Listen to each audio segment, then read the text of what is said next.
Okay, AT3 40010. First thing we're going to do is look at some case studies. Brigitte was pointing me in the direction of applications online. You can all go there. So this is where you want to go into your the applications that are current with the NT government, and we're going to have a look at one that's in there. So can you all jump onto the internet and onto that web page? The government department web page. I want you really familiar with how to use all of these.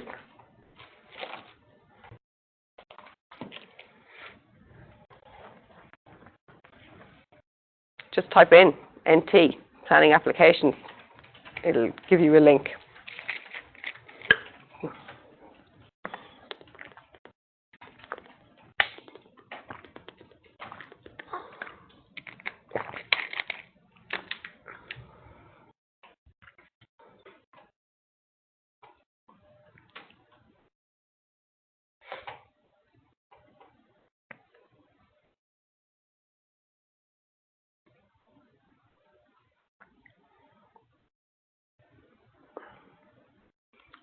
So everybody on there, this is what you should see when you go into the page.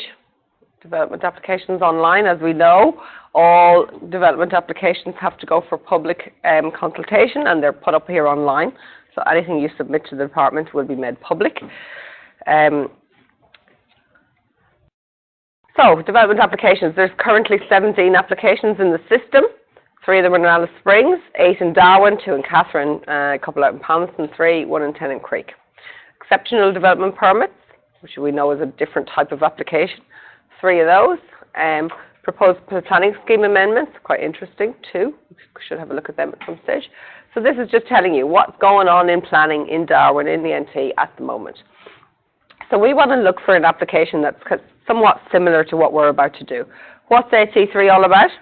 The warehouse development, yeah? Warehouse. What else has it got? Office space.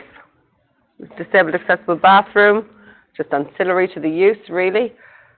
Tell me the other characteristics of the site. You probably haven't looked a lot about the site.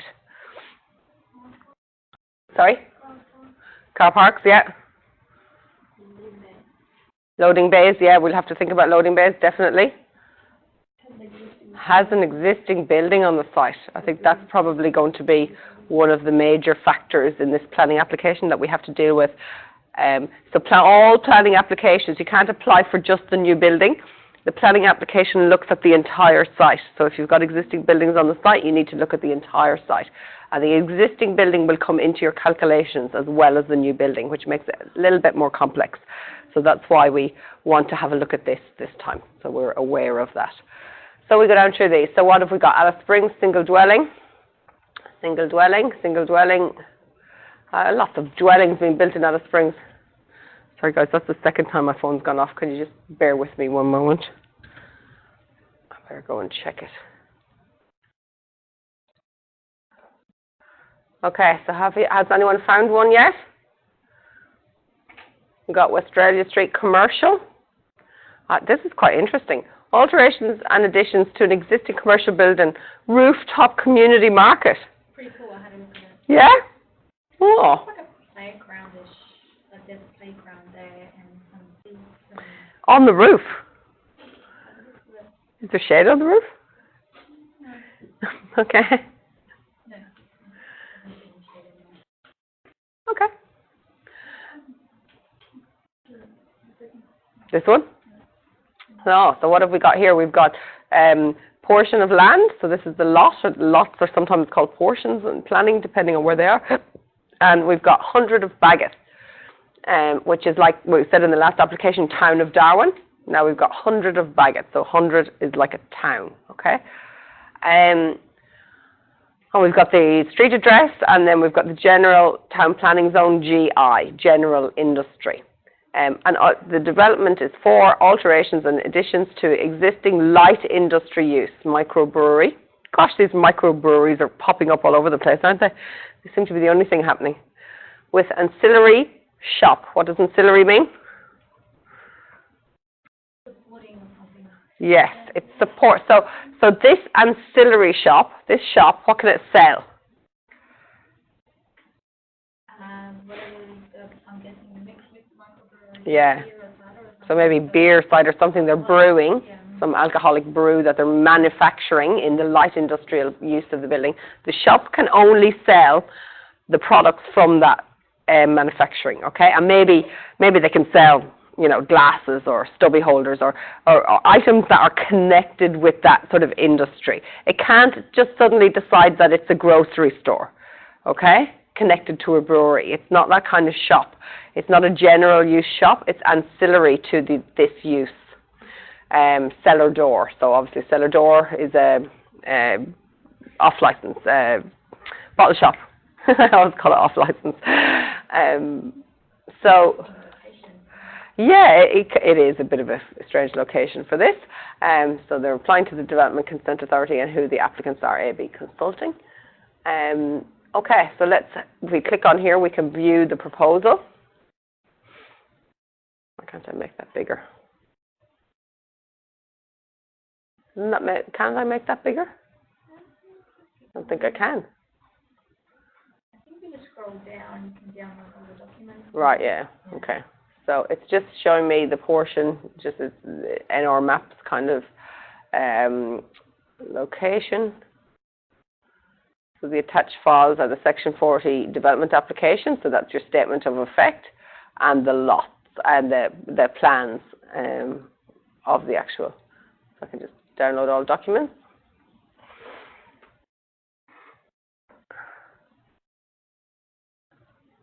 Oh.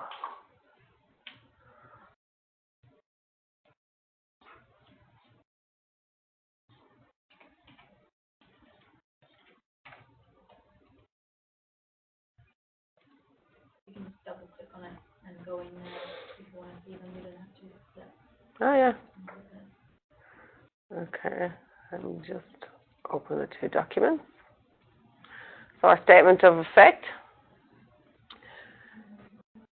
So we wish to apply for a development permit for extension to the existing 1 mile microbrewery located at Unit 8 of the above mentioned property. I'll read all of this now. So they want to construct a new tasting area consisting of a dome roof structure and a beer garden. 2 converted storage containers as a new bar area, a new transportable, accessible WC addition. So to me, it's been done by demountables and transportables and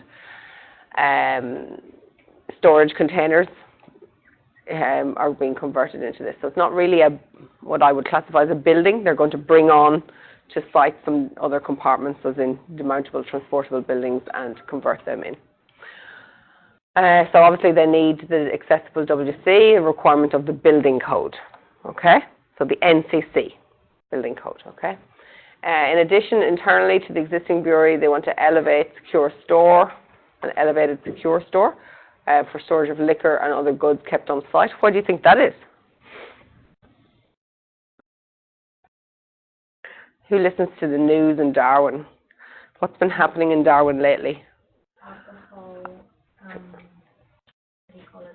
Break-ins due to alcohol? Break-ins with the purpose of the break-in is to steal alcohol, okay? So we have a portion of our population who are quite attracted by this. Some of them are on what we call the banned drinking register, so they're not allowed to buy alcohol legally because they've been involved in crimes before, but that drives them then to sourcing alcohol through illegal means, in other words, by breaking in, and our shops and bars and restaurants are main targets of this, and there's been a huge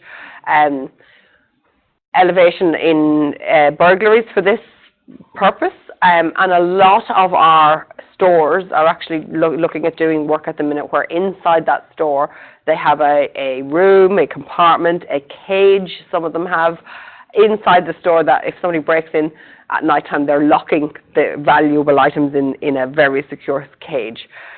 It's got lots of implications for us as designers, because when somebody comes to you and says, I've had 10 break-ins in the last 3 months and I really need to construct a secure room inside my premises, secure rooms are really difficult to design because They interfere with travel distances for fire. So obviously, if you've got a secure room, you probably only have one entrance into it, and you're building it inside a building. So it has lots of implications for building regulations. So just be aware that when people come to you, what an owner of a shop like that will imagine he can do might be quite different to what you can do in terms of building regulations, okay? Because they often come to you with just this one purpose in mind, and they're not thinking about the rest of how the building works. So obviously this is yet another application that's looking at building an elevated secure store for storage of liquor and other goods kept on site. The brewery is considered a compliant use in Zone GI when first started in this location. So what they've done is the original application has applied for just the brewery, and now they're adding on all of this other facilities. What do you guys think of that? So this is GI, General Industry. Who's been to Berrima and Winnelly? Get a feel for what that area is. Have you been out there, Andy? Nicole? For any reason, have you been to Winnelly or Berrima? Often we go there Saturday mornings to, buy tiles or, do, what else can you do in Winnelly? There's a couple of gyms out there. Sorry? There's a couple of cafes. There's cafes there now. So this is the point I'm getting to. So with all the zoning in our planning scheme, we very much zone that as an industrial area. So what does industrial area mean? So heavier industry, noisy activities, maybe welding, maybe mechanics fixing cars, maybe the manufacturing of actual products, bringing in and selling on goods wholesale. So bringing the carpet shoppers out there and the tile shop and the builders suppliers are all out there. What else is in Winnelly? Anyway, Winnelly, Berrima, Pinelands, there's quite numerous industrial estates, Wishart out around Palmerston. So what has been happening is this application has made an application in one of those areas in Winnelly, Coonawarra Road, and exactly the same road that our application is going to be on. And I want you all at some point in the next week or two to drive down Coonawarra Road in Winnelly, okay? Just drive down, just have a look. I want you to get, anyone who hasn't been there, I just want you to get a feel for what that place looks like and feels like, okay? Rather large lots, rather big warehouse buildings all the way down. You'll come across the Winnelly Hotel, which is, I suppose, a place that traditionally people who worked in the area went for lunch. More recently, we've seen much more modern type cafes pop up, because why are they there? They're there to service the workers who work there. How many of you have ever driven from here to go for lunch in Winnelly? When would you go for lunch in Winnelly? If you work in Winnelly or you happen to be there. I have went for a couple of training days in Winnelly. There's a training centre out there, so I've had lunch in Winnelly on those days. The only time I've ever had lunch in Winnelly, okay? So it's not a destination. It's not like I'm going to the CBD for lunch with my friends to catch up on the weekend. The Winnelly cafes and restaurants are really there to service the workers in the area, the population of the Winnelly area. And so we do need those services, but primarily it is not an area to apply for a cafe. Okay? It's not, as we said, it's not a destination area. It's not seen as a commercial area or a CBD type of area or an entertainment area like the waterfront or something like that. It's very much an industrial area. That's its primary use. So the planning scheme would all wish to probably stop or prevent uses in that area that maybe want to draw a crowd there for entertainment purposes. And so when this application first went in, we can see that it says the brewery with ancillary tasting area was considered a compliant use in Zone GI when it first started in this location in 2017. And maybe that was the mistake. Where else have we come across a brewery or a distilling use recently? The planning application.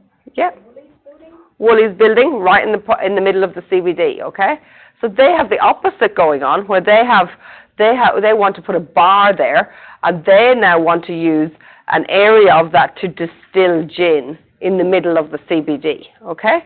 So we've got these two uses. One is seen as an industrial use, the distilling or the brewery, and then we've got the associated bar, restaurant, entertainment factor of that same use, okay? So where do we put them? Are they best suited in the CBD, in the Zone C, where, generally speaking, if you applied for a distillery on its own, you wouldn't get it, but because it's part of and seen to be ancillary to the restaurant and the bar and all of that, it may be permissible. It looked like they were very much in favour of it when we were listening to it at the DCA 2 weeks ago. Or do we say, actually, no, a brewery is an industrial use, that you should be out in Winnelly, but we might let you put a bar and a tasting room and a garden. So what do you think? It may sound trouble, because nobody lives close to, so that can attract, or may result in drink driving. Yeah. With the main factor, I think that's yeah.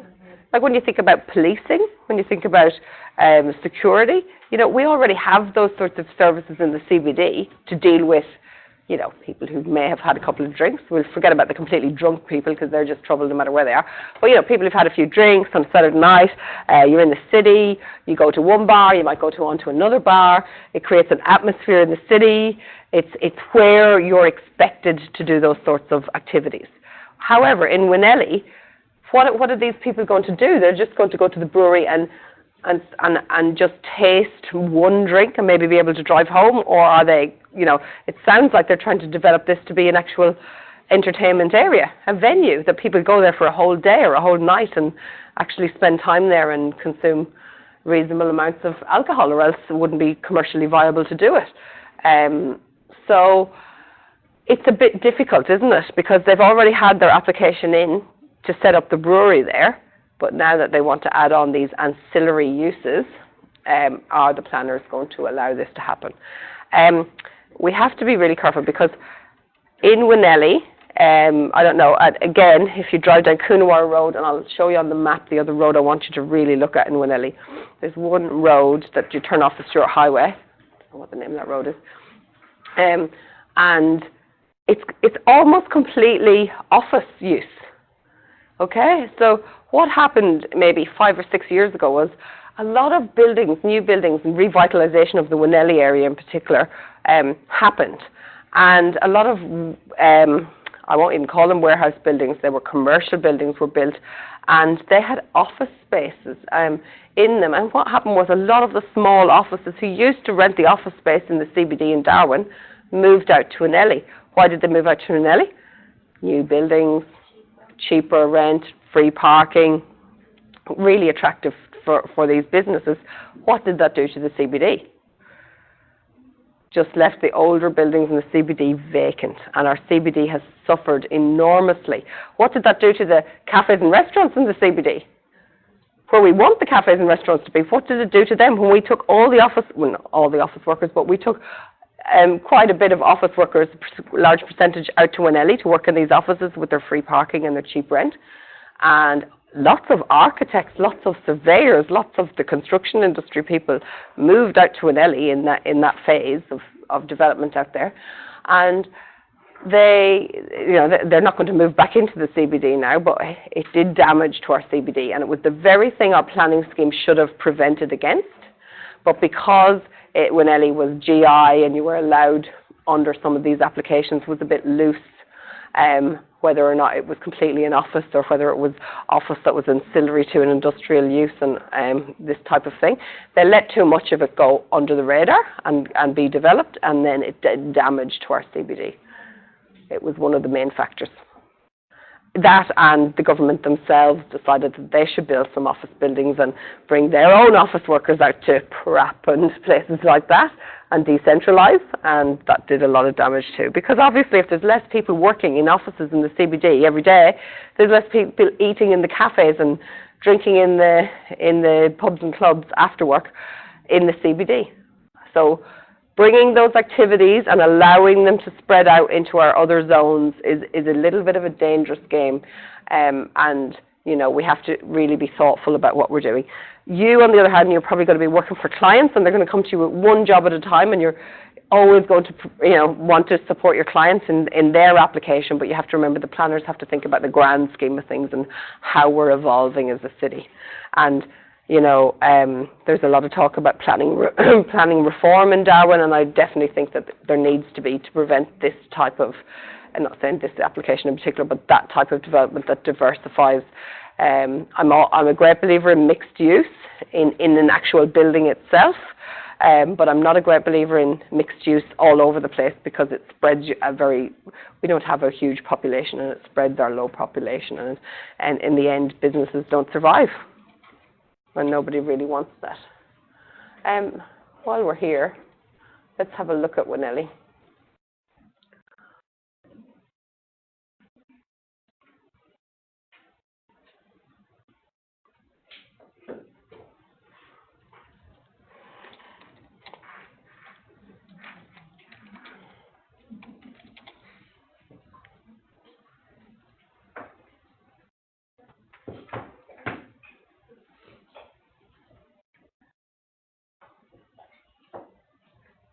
We're so remote, aren't we?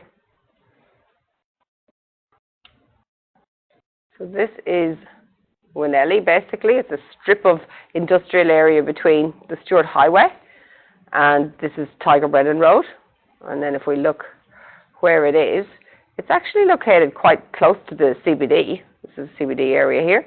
So we've got Winelly here. Further out, we've got Berrima, industrial areas, and then we've got around Palmerston. We've got this whole area is quite industrial. There's some industrial there. It seems to follow the highway. Where do I turn off this satellite? Let's see the roads.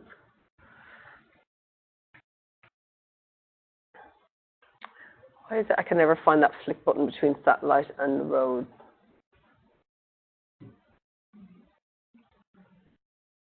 Take the roads on. That's better. Okay, so in Palmerston, we've got, I'm pretty sure that's Pinelands there. Nope.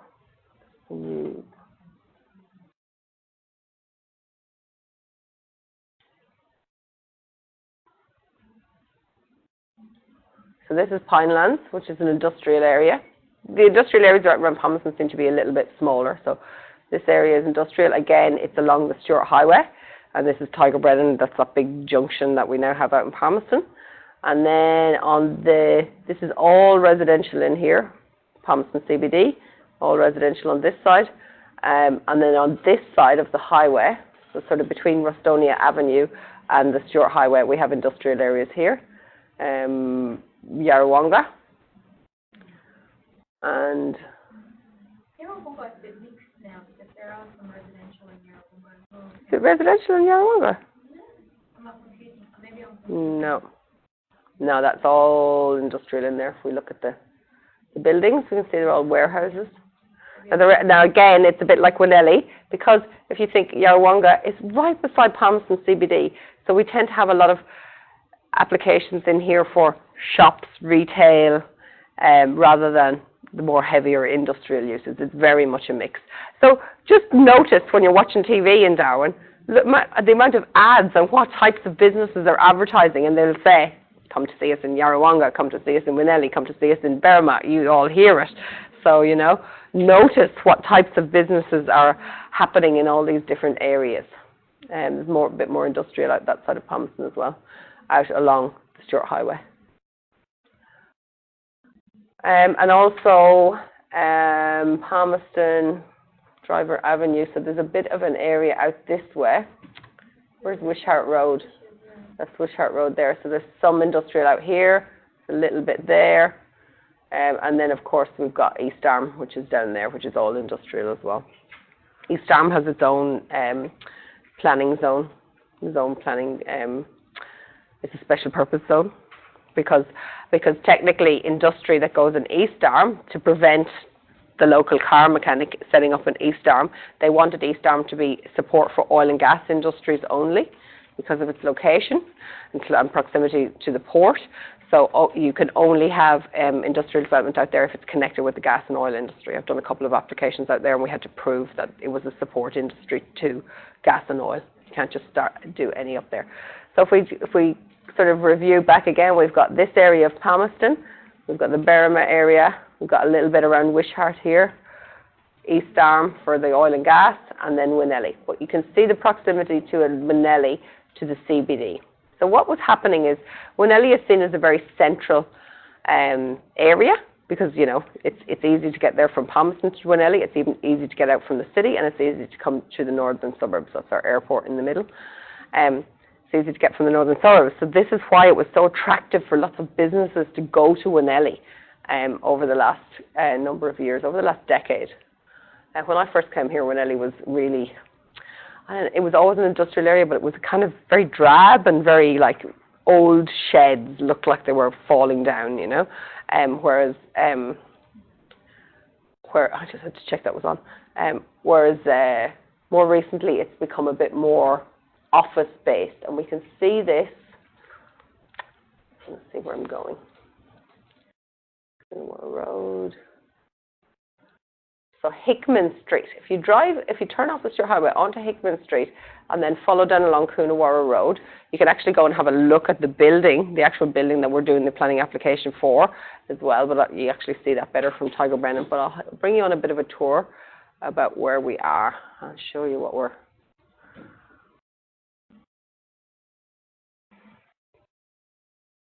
So you must have all been at the Stewart Highway, yeah, and seen these industrial areas. So this is Hickman Street, and this was a street that was very much developed in the last 10 years. So this is one of the, so along the Stewart Highway we get a lot of the older buildings, which tend to change tenancies a lot. But see this new building here?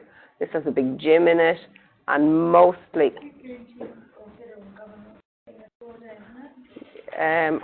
is there a government tenancy in there? Let's have a look. So we got auto parts, Honda, but as you can see, they've all got shop fronts. Okay, they're not warehouses that are manufacturing something, but a big roller shutter door that just comes down at night time and you can't see anything. These are retail. These are shop fronts. Snap Fitness, got the gym there. These are the older style developments. This is what Winnelly was very much originally intended for, this type of warehouse development, okay? But we are getting much more commercial retail.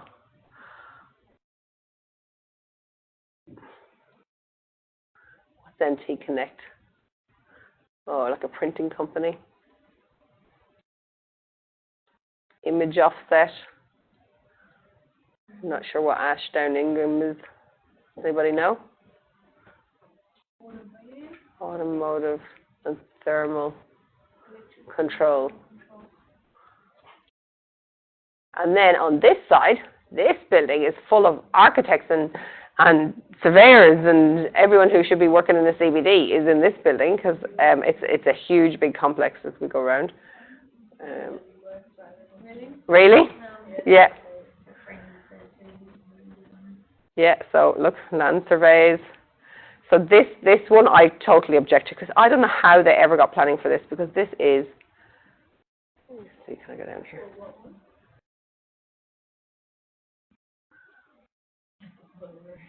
I have to go around the roundabout. Oh my gosh. Kidding me. Oh my god. I think something like that. Okay. Now I'm going down that street. I don't really want to. Oh, what? No, it won't bring me there. Oh my gosh. Where am I? I'm lost. Okay, Anyway, you can see there's this row of buildings, there's another row all the way up the middle, and there's another row over here. Very dense office development in Winnelly. If we go further down Hickman Street, I think it's one of the big builder companies has their offices all through here as well.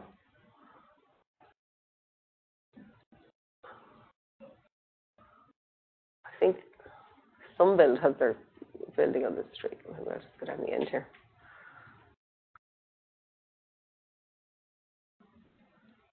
No, maybe not. Maybe I'm on the wrong street. I'm not even sure where I am anymore. Back up my favourite roundabout.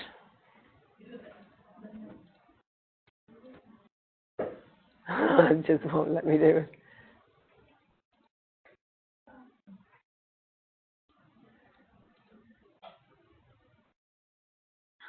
Well, let me go over there.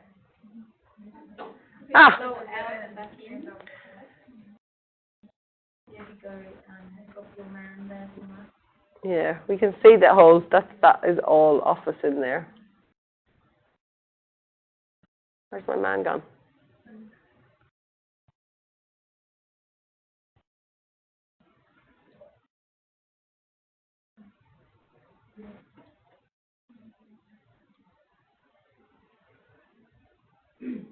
Aha. So as you can see. So, you know, it's still looking a bit warehousey in its design, like it's still like a very long, narrow building, but they're all office buildings.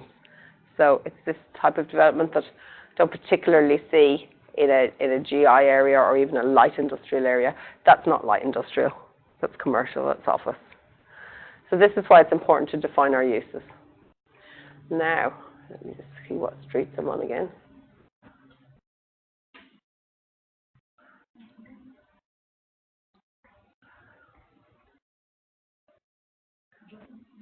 So this is Coonawarra Road down here. You can go out and have a look around. This is a big block manufacturing plant where most of our blocks are made. Yeah, blocks. Yep. Yep. And we're just going to go up along Coonawarra Road. Now, Coonawarra Road is a very old industrial road in Darwin. Very wide, isn't it? Very wide road, yeah.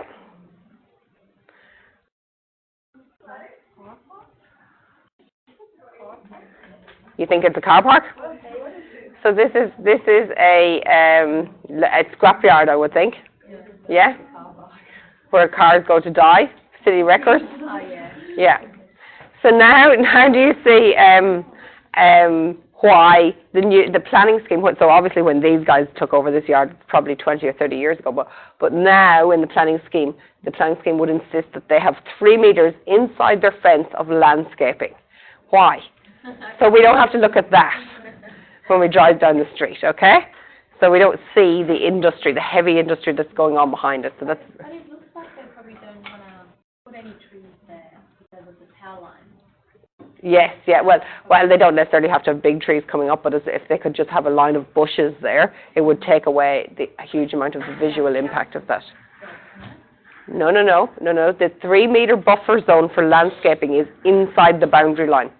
And so you can't get your planning application without it. And you'll see it when we do this AT3 planning application. So that actually the side of the road is the land. This is the nature strip. This is council. Maintains the council verge. Yes, yeah.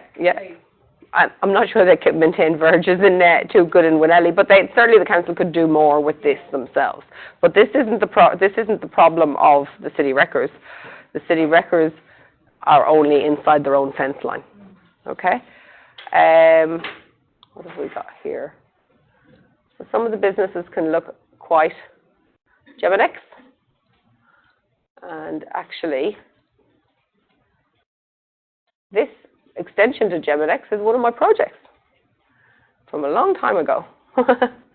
And it's quite industrial though. So again, it's just they wanted this shade over their roller doors. This is an existing roller door. This is the new roller door. And then this is a bit of office in here and big warehouse storage at the back. It used to be that was just all a big fenced-in yard. They had big storage racks inside the fencing, and then they wanted to build a building to enclose it all. So they do a good job with their landscaping, and obviously try and keep So this is a retail shop for workwear. You know, your boots and all of that. Makes sense for a shop like that to be in the middle of Winnelly because those are the customers are working in Winnelly and they often need to get high-vis or new boots or whatever they need to get, hard hats during the day. So, and then what else do we have in Winnelly? Here we've got a huge gantry crane, so we've got lots of storage of all your pipe work. Let me just get over this side of the road, turn in and have a better look at it. So all your big culverts, concrete casting works that are going on here. So this is heavy industry. So this is what we mean. So you know what I mean now when I say that? Just back up the road, a couple of hundred meters, we've got all that new office development, and then a couple of hundred meters where we've got really heavy industrial uses going on here. So this is really the intention of this area. So let's get further down the street. So then off Coonawarra Road, they've got this is like a service road. So it does improve a little bit because they've got these nature strips that sort of run between the actual Coonawarra Road and service road. Why do they have service roads? Good question. Why do we have service roads? They tend to, so if you've got a really straight, really busy road and you've got lots of entrances to lots of different businesses on it, it can be a bit difficult for big trucks and heavy machinery to get in and out and turn in and out, could cause a bit of traffic accidents and things like that to occur because, you know, there's so many people turning in and out off that main thoroughfare, so they often just have one entrance into like this, one entrance in, and then there's a service road down here that takes all the little entrances off these different businesses. Doesn't happen on this side though. What it does though is it makes Coonawarra Road look, so when you drive down Coonawarra Road, it's not the prettiest place in the world, but just having this one few strip of trees down the middle does vastly improve it from what it is. Quite a few businesses on this side. I'm not sure what that is. It used to be like a curtains or something in there, or soft furnishings.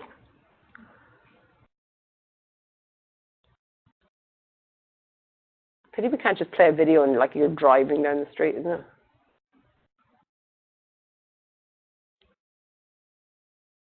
So we've got there's lots of builder suppliers around here. I think that's the pump company. Toyota.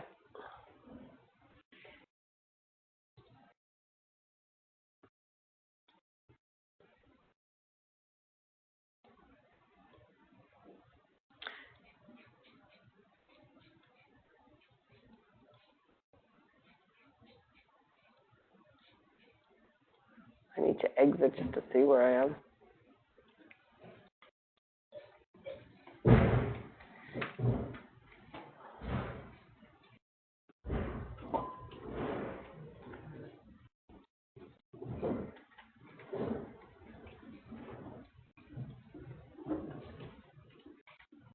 So this is our site. This is the existing building, and this is the new proposed warehouse. Okay, so they actually exist, and you can go to Winelly and have a look. So what you'll really only see from Coonawarra Road, although I do think you should drive down Coonawarra Road. Where's my little man gone again?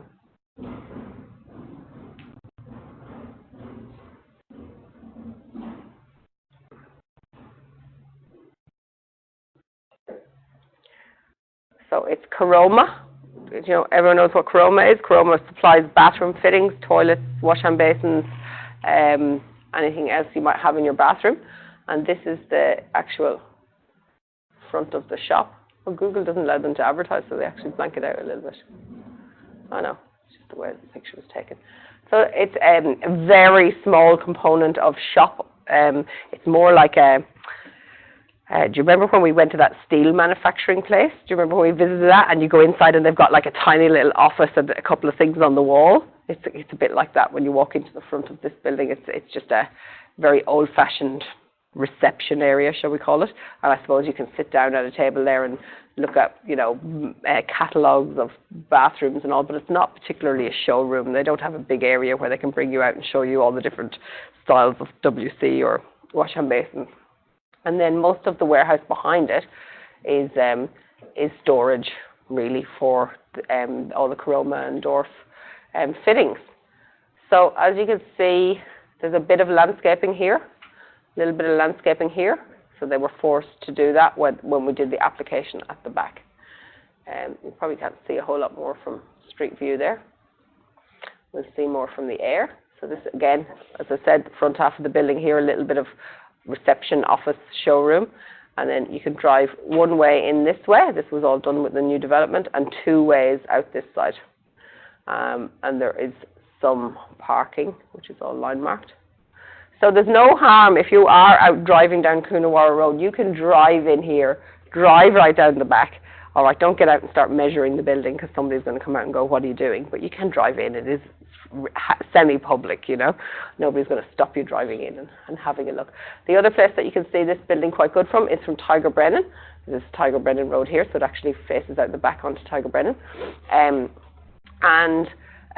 But the only problem is that it's not really easy to stop on Tiger Brennan and have a look at it.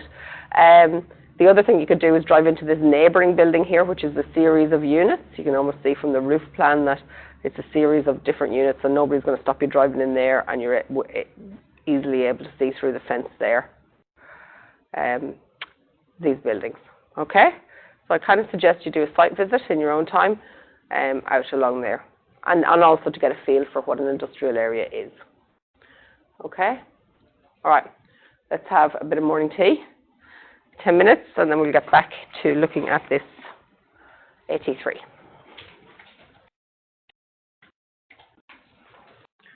So still just continuing to look at this case study, which is the application that is current. We were looking at the statement of effect before. We've kind of got the gist of what they're doing. I think the next step would be to have a look at their drawings. On this drawing, it looks to me, so this is the whole sheet, I've just zoomed in a little bit. It looks to me on this drawing that this is their site plan at 1:500.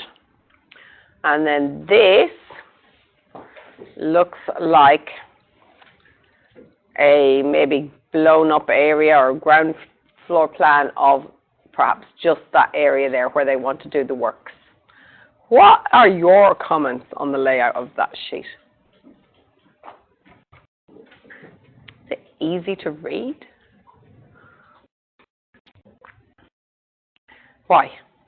Let's just do a bit of drafting, sort of sheet layout, commentary. Yes. So when I first looked at it, I thought, first of all, see this site outline? See how it's so light that I actually didn't realize it was the outline of the site? If that was a nice heavy dark line and somewhere along it said site boundary, indicates site boundary, and maybe, see this, how small this title is down here? If that was nice and big here, it might indicate that this is the site plan, and this is something different, because when I looked at it first I went, is that all the site plan, and why have they put all this writing in the center? You know, it just doesn't read very well, you know, it really doesn't. So again, this is why I always insist on those really heavy boundary lines. Please show the person reading the drawing what is the extent of the site. See the way this says building 1B here? Wouldn't it be really nice if this said building 1B here? So I knew what this was referring to. Because this says proposed bar area. Let me see, can I zoom in a little bit more on what it says there? Proposed new testing area, proposed new bar area, proposed new accessible toilet. Could be like a detailed call-out. Yeah, almost like a call-out. You don't necessarily need to do it as a call-out, but you do need to take the person reading the drawing on the step with you. Okay? So, you know, that does quite clearly say building B1. If this said building B1, I would immediately go, that's the corner of building B1. This is what I'm looking at.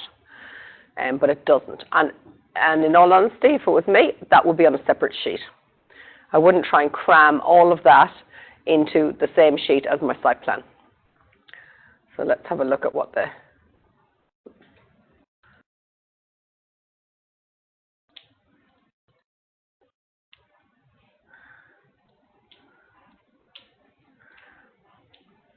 it doesn't even tell me here whether this is a site plan. It just says general. And, you know, to me, that's way too general. This is not a good example of what's not particularly good drafting and not particularly clear to the person reading it. Like, you must remember where you send drawings to someone like this at planning department, they haven't been to the site. They don't know all of the things you know. They only know this set of drawings, so it's got to be clear for them. So it looks like they're adding this demountable, which will be an accessible toilet. Beer garden area. What does that say? Oh, new open side shipping container converted to bar.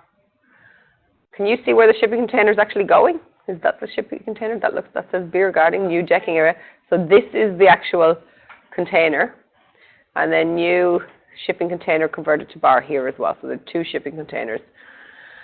You know, the line weights are just wrong here. Like, this line weight should be quite heavy, because that's an actual building. It's actually what you're applying for, you know. This isn't too bad, but that's because it's heavier and it's a double line. We can already see it. You know, this just doesn't like wash for me at all. It's just 2 very light rectangles with a terrible label on it. It doesn't even say. It doesn't say here. Well, it says new open-sided shipping container, but that's in smaller print to this.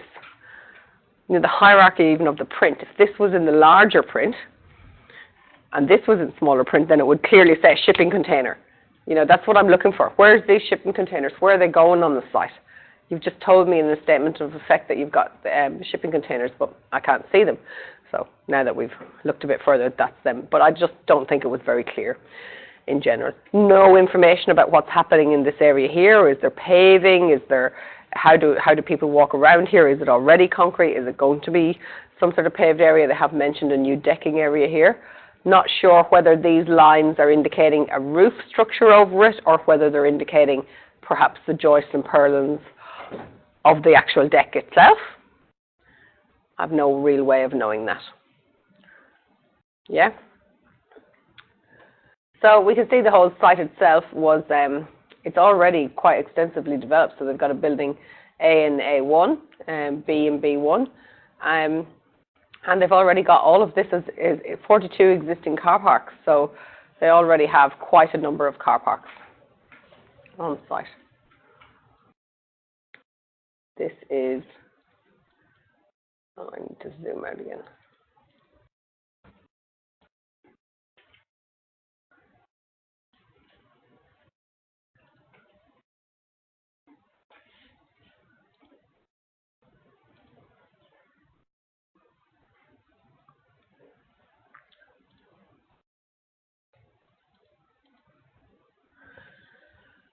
Existing microbrewery. So I have to go back to this. I don't know. Where is this existing microbrewery on this plan?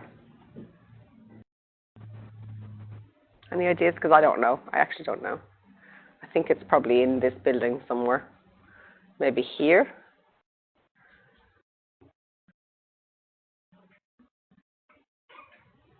So again, bring your readers on a journey with you and reference where something's coming from, because I actually don't know where that is. Existing tasting area, existing microbrewery. Floor plan, not even a title block on the drawing. And we've got a 3D image, so I assume that these are the 2 shipping containers, and this is that beer area.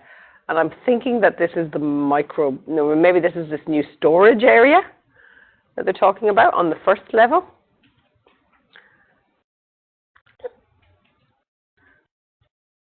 Because it does say there, proposed storage lockup.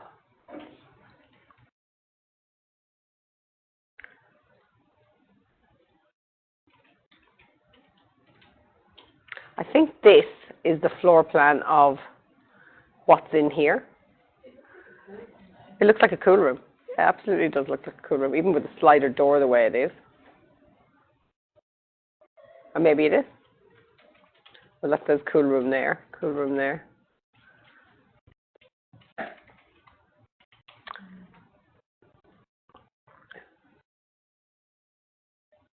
So they're just going to build a structure up over this and use that as a storage area. I hope that they don't submit these drawings for NCC requirements, because they'll never get past a building certifier, that's for sure. Very structural drawings then, just showing the actual floor joists. Really nothing to do with planning. Planners don't care about the structural drawings. See the way that this stamp is on it? Please, please never do this. Please don't send planners drawings that have got the structural engineer stamp on it. Why would I not want you to do that? Because you know what it means? It means you skipped the planning step in your design development and you went straight to a structural engineer and said, I want to build this, and he did you a set of structural drawings and stamped them, and then you submitted them for planning because you found out retrospectively that you actually needed a planning application for this. So that's what it screams to me, that this is a very not thought out process. You'll find lots of clients, you know what the first step they'll do when they want to build something? They'll go to a builder. Well, like in all the processes we've taught you this year, like you know, there's a huge process to happen before you get to the point of having this set of documents to go to a builder with to say this is what I want to build and have it in accordance with planning and have it in accordance with NCC regulation. But a lot of people out there who don't know the industry at all, and it's not their fault at all, that their immediate thought when they want to build something is, I will go to a builder. And a builder will generally go, I'll just get an engineer or someone to draw that up for you. But that is a bit of a reverse process. The process should be to go to a designer, architect, building designer, draftsperson, who knows what they're doing, and start a design process. Come up with your concept design, go through planning, go through NCC regulation. And then when all that is sorted out on the set of drawings, you go to a builder and get a price. But builders are not designers. And builders, they do know NCC regulations because they have to use them and build to them every day of the week, but they don't know how to set that out in a set of drawings, okay? So we do. That's our role in the profession. So clients who tend to skip all those steps and just go straight to the builder are clients who are fairly uneducated in the process, and you do need to sit down first and foremost and sort of educate them in how the process should actually roll out. But it looks like that's exactly what's happened here. You've got a company who's decided to build something and they've gone to a builder or a structural engineer and just got some really bad, terrible drawings done. Structural engineering drawings are supposed to go with a set of architectural drawings. But this has long since been a legacy in the Northern Territory where people go straight to the structural engineer and they get this type of drawing that just shows the structure. It doesn't show the finishes, it doesn't show, you know, heights, it doesn't show an overall plan that actually takes you from the site plan through to ground floor plan through to, you know, elevation section for the whole building first. It just takes components of it and draws up structural details for them, and it's not a particularly good set of drawings. Very much structural detailing. Already stamped, ready to go. So, sorry to say, that as a case study, that's a terrible set of drawings to show you. How come it's even advertised? I just think that Oh, well, they've accepted it. They've accepted it as a set of plans, yeah. Yeah. The standard that they will accept is pretty low, but I don't want to teach you guys a low standard. I want to teach you, for instance, obviously if you were sitting in town planning and you received this application, you have to assess it the same way, but if you take an application that's been prepared by, I don't know, Master Plan or Plan Consult, all those people, that's going to be so much more professional. And you guys are aiming to be working in architects' offices and perhaps engineers' offices, project management offices, where you're the person preparing planning applications. You want your work to be seen as professional when it arrives at the planner's desk, not this standard of work. This isn't acceptable. And that's not for, you know, it's certainly not for me to decide, but, you know, I think they could set up, they do have their guidelines on what it constitutes a set of documents, and I would certainly, if I was in there, go back and say to these guys, this is not a good set of documents at all. It doesn't really explain, like, I still don't have any elevation of this. I don't know what height this building is. I don't know what height it's in relation to this, because there's no elevations in the whole set. There's that. But this doesn't even show me what happens with the roof of this building. How high does this building go up? I don't know. I think they're trying to say that, you know, that's not part of the plan, like the application maybe. Yes, they're being very skimpy. Yeah. So obviously it does go up higher here. But as a planner, that is a question I need to ask myself. How high is this new structure that looks like they're proposing? What does that say? Proprietary steel with vinyl roof. And that is your shipping container. And I'm going to span this roof over the beer garden. But I need to know as a planner, how does that look in, you know, how much higher is this building? Is this now going to be the high point of the site, or does this go higher? It just says existing shed, but it doesn't show me any dimensions. So not a great application to show as a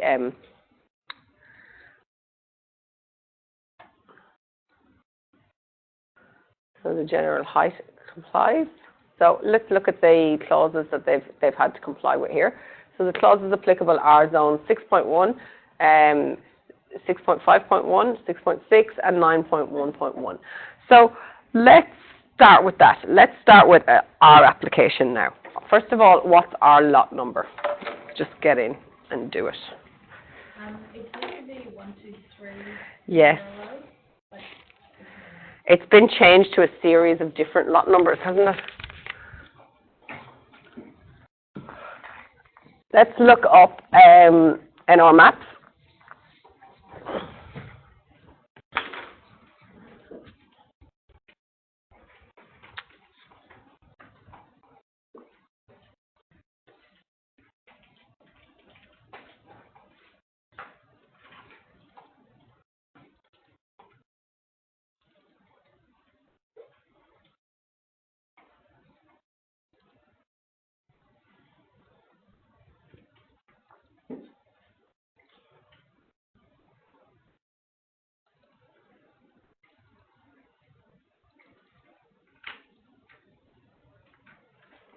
And just open it up your student assessment guide, see what information we've been given.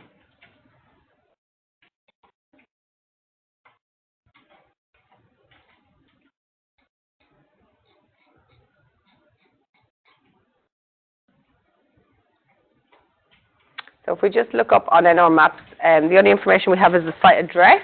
So it says that the designer and the firm has been contacted by Mr. Simon Yates. He's a director at Major Projects, and the company has 2 additional directors.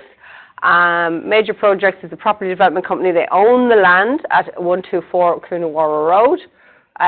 There's an existing leased warehouse and retail outlet on the site, and they propose to add a second warehouse on this site. Okay, so we know the address. We can look up NR Maps, 124 Coonawarra Road. Look that up later. So what happens when we get there?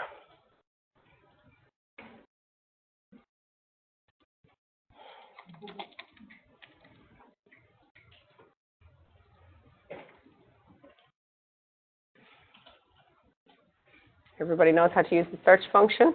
Just going to use the street number 124, street name.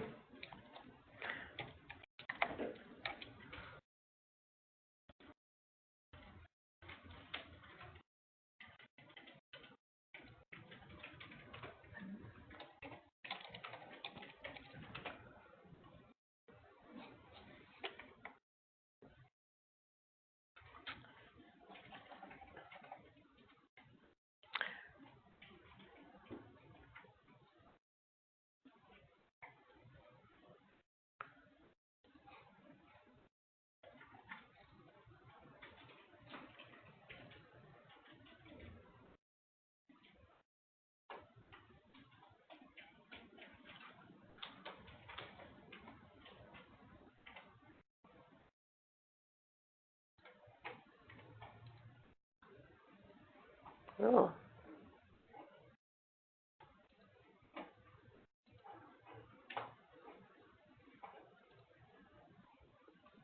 Are you guys having trouble opening the links?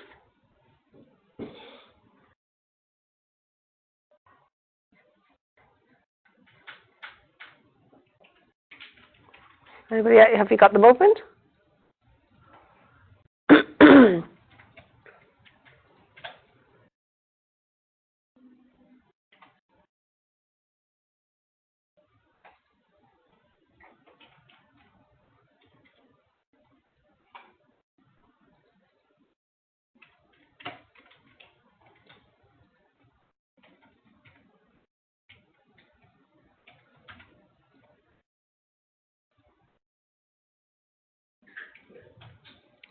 6, 7, 8, 9.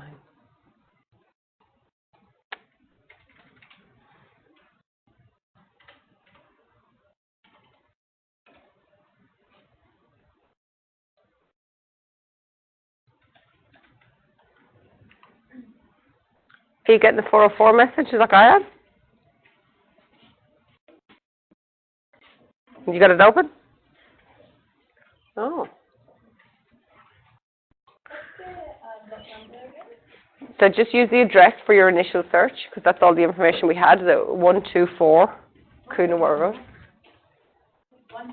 124 Coonawarra. Don't write the road part in. Yeah, I'll open Yeah. When you open here, does it give you the survey link? Ah. That's what I want. Why wasn't that turned on mine?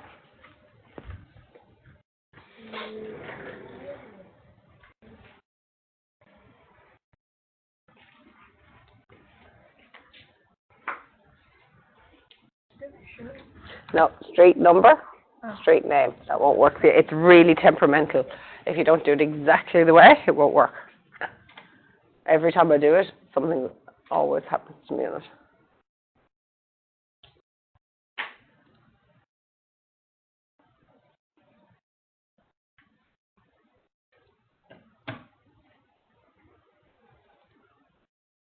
So strange. What were you trying to open? It came up. The survey links. Or which one are you trying to do? Any of them. Which one did you do that worked for, that has all that drawing on it?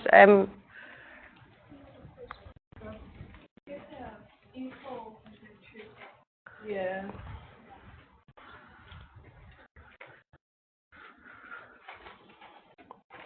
So if I click on there, oh right, okay, and then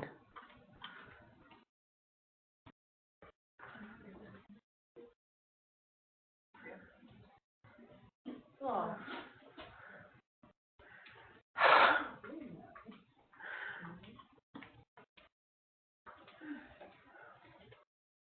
can somebody download it and email it to me because it's a PDF?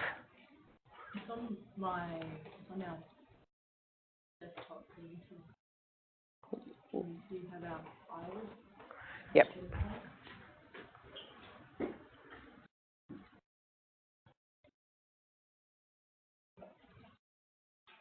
In users? In your R drive, is that what you mean? Yeah. Yeah. So what's your number? What's your last few digits again, Justina? 278442. 442.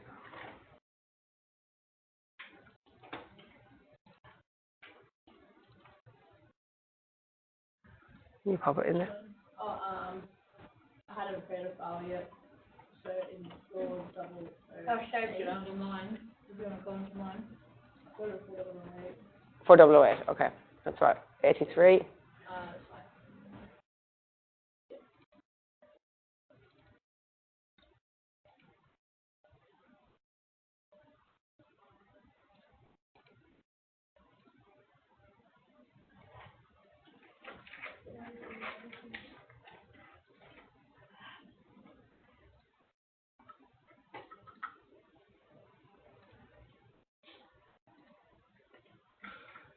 Oh my God, what is going on today?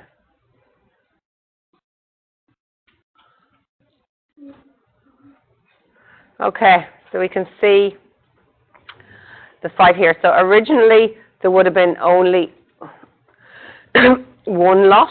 No, there's a couple of pages in this. No, I got it open here.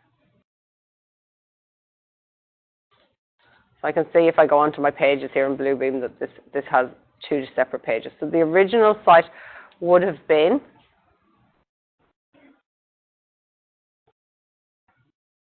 trying to figure out the lot number for the original site. It usually tells me somewhere on here.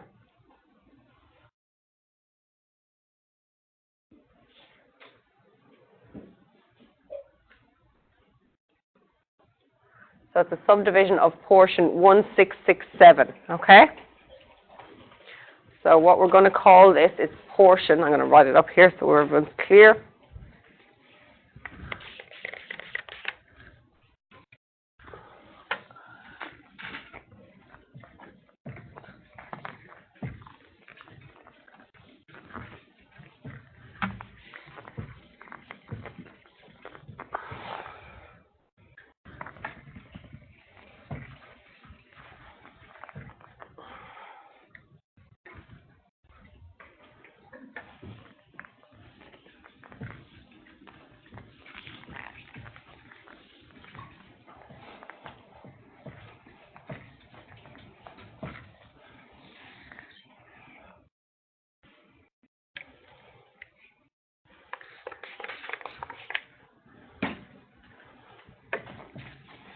So save that into your file under site survey.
So what we need to look at on the title block is, this is a new version of the title block, okay? So the original site, so then we've got units 7406 to 7411, which is the lot numbers that are starting to come up now. But they are a subdivision of portion 1667. What has happened? Okay. The original site before this planning application was made was all one portion or lot number. The lot number was 1667, okay? And that's the one you're going to be using. And then subsequent from this development, the owner of the lot has decided, because he has one original warehouse, and he's built a new warehouse, as we know, which is divided into 4 units. And so he's subdivided the land so that he can sell off those units individually if he ever wants to, okay? But that is not a concern of ours now. That's what's happened on NR maps after this development was built. But we are taking this development as if this site has just one lot number, portion 1667, and we're going to create a planning application for that particular lot. So we can still use these documents here. We just need to be a little bit careful about how we do it. So what has happened in the site extends all of this for you, okay? And the site is going to be called 1667. Is that clear to everybody? What has happened now with the site is it's been divided up like this. So they've said that this building is for 7406. Then they've split each unit into 7407, 8, 9, 10. I think they've got the 7411 is the common areas, so all the roads and all the easements and all the rest of it. They've got a few little portions here, so this little portion here is connected with 408, and that's probably for car parking. So car parking here for 47. 409 has got its parking here.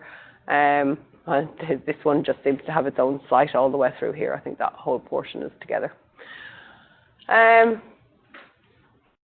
But we're not concerned with that. When we draw our site, we're going to draw it like this, and this is going to be our site boundary, including the sewage easement, which should be clearly marked at the bottom there. And the sewage easement is 6.095. Okay? So when you draw your site on, you need to draw it like that. You can use, do you have in your model, you don't have the existing building at all? Just an outline of the model. No model at all? Just an outline on the site plan?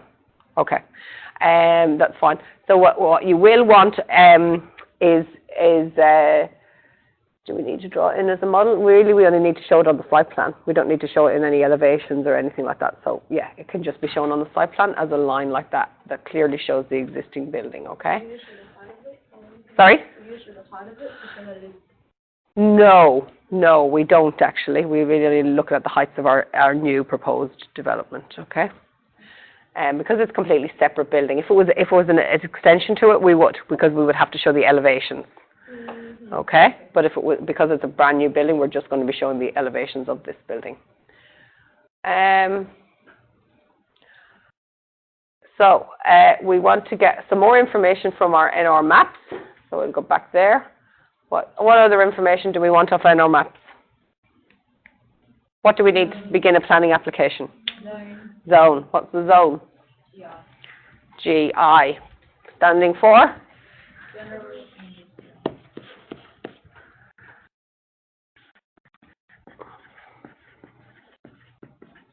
General industry. Okay, adjoining zones. Let's do it while we're here in NR maps. What's going on around us?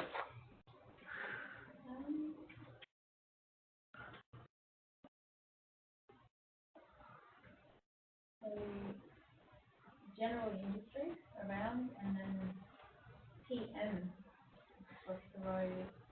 PM? PM must be the road and Yeah. the park. I don't know what that stands for.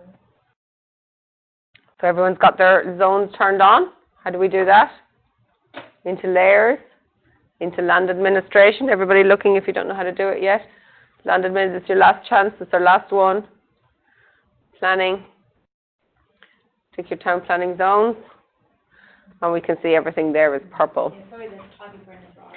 Tiger Brennan Drive is PM. I'm not sure what PM stands for. We can look it up in the planning scheme when we get there. But, you know, because it's to do with roads and all of that, it's not going to be of any concern to us. Basically, we can say that our adjoining zones are also... There's actually M between them as well. Between PM and M. Oh, yeah, there's an M in there. I think that might be to do with that. There's a whole drainage system that goes through there, but we can note them. So we've got GI, we've got PM, and M, and we'll look them ones up when we get into the planning scheme. So what's our use? Let's go to some definitions in the planning scheme. Let's get the planning scheme opened.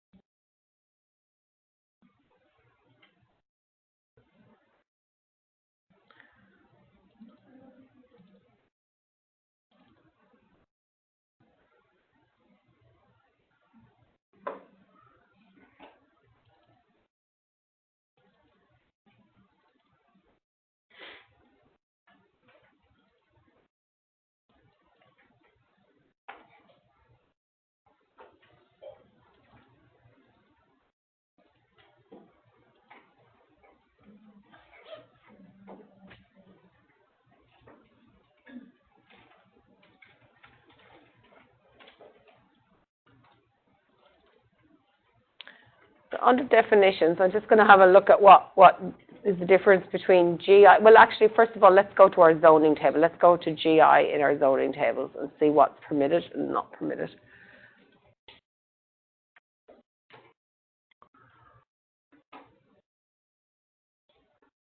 So I want you guys to be opening these documents with me on your screens.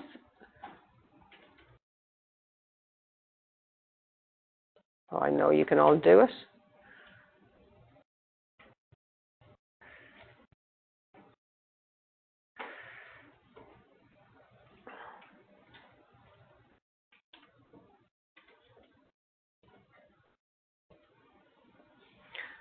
So general industry. Oh, you're kidding me.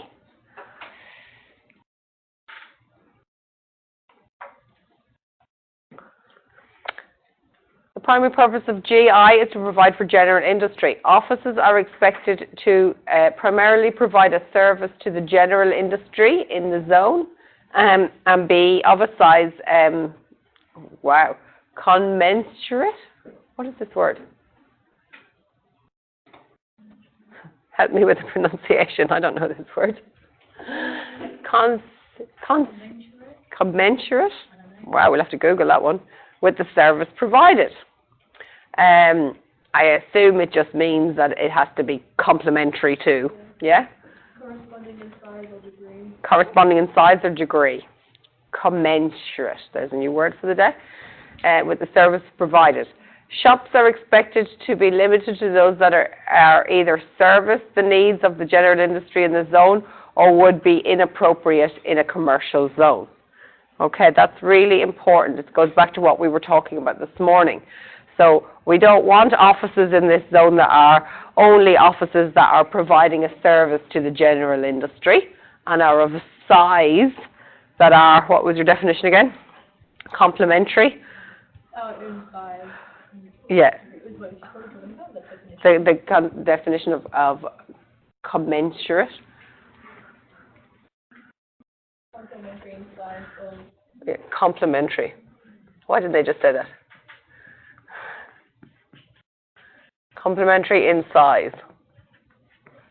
corresponding, sorry. Same thing. Corresponding. Corresponding in size.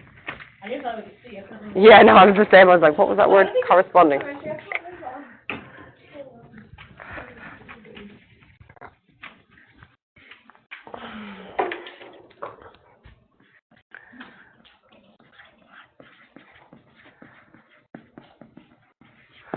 Corresponding in size with the service provided. Shops are expected to be limited to those that are either service the needs of the general industry in the zone or would be inappropriate in the commercial zone. What would be inappropriate in the commercial zone? In a commercial zone. Yeah, so thinking CBD type areas, commercial zones. What kind of shops would be inappropriate? Let's say a book manufacturer. Yeah, perhaps, yeah.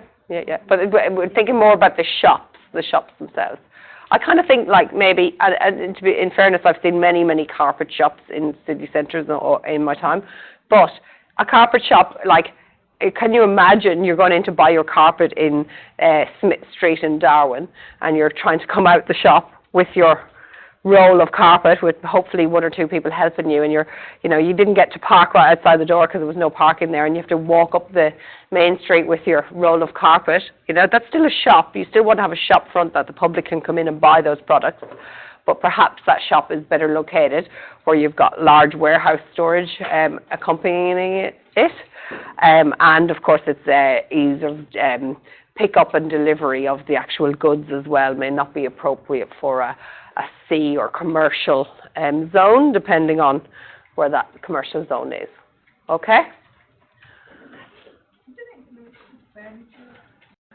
It can, yeah. Anything that's heavy, maybe selling tyres for your car, you don't really want to drive into Darwin CBD and, watch people rolling their tyres down the road. Those sorts of heavier goods, perhaps, that maybe still require a shop front, but also lots of storage. So you can have a shop, but it has to be unsuitable for the commercial zone. Okay? So here's our table. So what is actually, can we have in zone GI?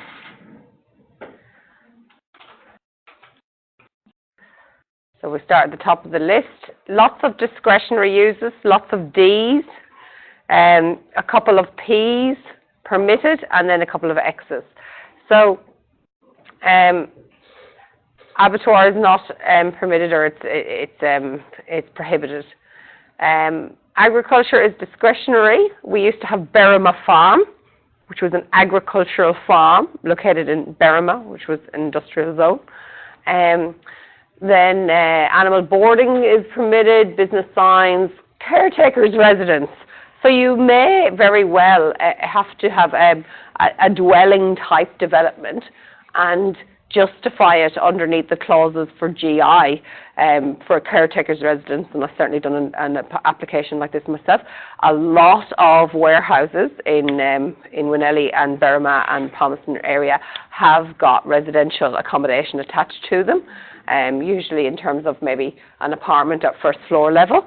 And that's okay as long as it's a caretaker's residence, meaning that you have one residence on the entire lot, and that person is living there for the purposes of looking after the premises overnight. Okay? You can live there permanently, it's their home, but it needs to be defined as a caretaker's residence. Obviously, car parking. We can't have childcare centres, community centres, domestic livestock. We can have an educational establishment. So, like I said to you, there's a training centre in the middle of Winelly. You'll see it as you drive along the Stuart Highway. There's a place called Alana Kay Training, and she has classrooms in there and studios, and they do training like we do here at CDU. Fuel deposit, you can, it's discretionary use. General industry is a permitted use. And we need to look, so we just going down through the uses here, we're going to identify what is our use, what do we want our use to be. So general industry is permitted, and we've got a series of clauses there. Home occupation is permitted. Home-based childcare centre is not. Horticulture is not. Hospital not. Hostel not. Hotel, discretionary. You can have a hotel in an industrial area, and we do have the Winelly Hotel. It's been there for donkey's years. I'm not sure the Winelly Hotel actually provides accommodation. I think it's more of a pub-type hotel, is it? Does anybody know? Do they have rooms there? I do know that a lot of long-term residents of Darwin say when they first drove into Darwin from down south, they would have stayed at the Winelly Hotel. So there must have been accommodation there at some point. Another area similar to that would be in Berrima. Who knows the Berrima Lights? Truck City. Come on, guys, new to Darwin, you've got to get yourself known in all these things. So Truck City is out in Berrima, big junction on the Stuart Highway. And right on there's a new hotel been built in, what would have been, it's, what is the name of the hotel? Say that again? Guest or? Not Guest. Or the other one? Quest? Quest. Oh, sorry, Quest, yeah. Quest, that's it, yes. Yeah. I was like, that sounds so near it, but it's not. Yeah, so Quest, and right on the junction, right on the corner there. So that would be an example of a hotel built in a general industry area, okay? There's a lot of people, sorry? But you see that motel is not allowed. Hotel is, but motel isn't. I don't have the answer for that off the top of my head. Yeah, and it's completely prohibited, yeah, which is a bit crazy. I'm not sure. We should read the definitions of what constitutes a hotel or a motel. And hostel is not allowed, but hotel is. So you'll see leisure and recreational is discretionary. So we often find gyms in these areas because gyms by nature need a big space, and often the only place they can find that for lease is in industrial areas. But you do, so if you want to go, and lots of applications have gone through Darwin like this, if you go and rent a warehouse and you want to put a gym in there, do you need to apply for planning? Change of use, because it's not a general industry use anymore. It's a recreation and leisure, or leisure and recreation use. Licensed club, you can have light industry. So often with projects like what we're doing, we have a decision to make whether we have general industry as the use or light industry, and we're going to have a look at what the difference is between the two of them.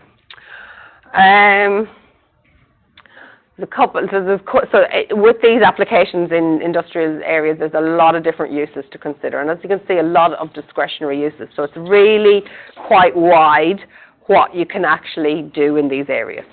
Yeah. What else we got there? So light industry, medical clinic. You can have motor body works, motor repair stations. So lots of motor industry activities happen in these areas. Multiple dwellings not allowed, completely prohibited. So you can't make applications in GI areas for purely residential buildings, with the exception of caretakers' residences. Office is a discretionary use, so this comes back to what we spoke about this morning in Winelly, where they used their discretionary use, and they did get permission to have purely office buildings in that area. the jury's out whether that was a good or a bad decision, but it is a discretionary use. Passenger terminal. So we certainly do have a passenger terminal in Darwin. Out at East Arm is where the train comes up from Adelaide and terminates in East Arm in the middle of the most beautiful industrial area, because they welcome all our tourists there. We'll just deposit you in the middle of...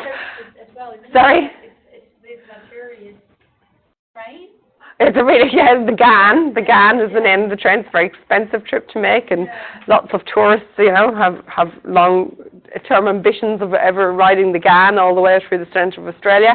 And when they get to Darwin, they arrive in East Arm, which is an industrial area, and we have a passenger terminal there. So, you know, it would be really nice if the GAN came right into the heart of Darwin, but that they didn't put the track all the way in, even though there's an old track there that they could have upgraded, but they didn't. Place of worship. So we do have quite a lot of churches and other community buildings that will go into industrial areas. Not sure what the zoning is for a lot of the church areas up around. There's a few churches up in Casuarina there, and there's a lot on Vanderlyn Drive. I think they're community purposes that they mostly go for.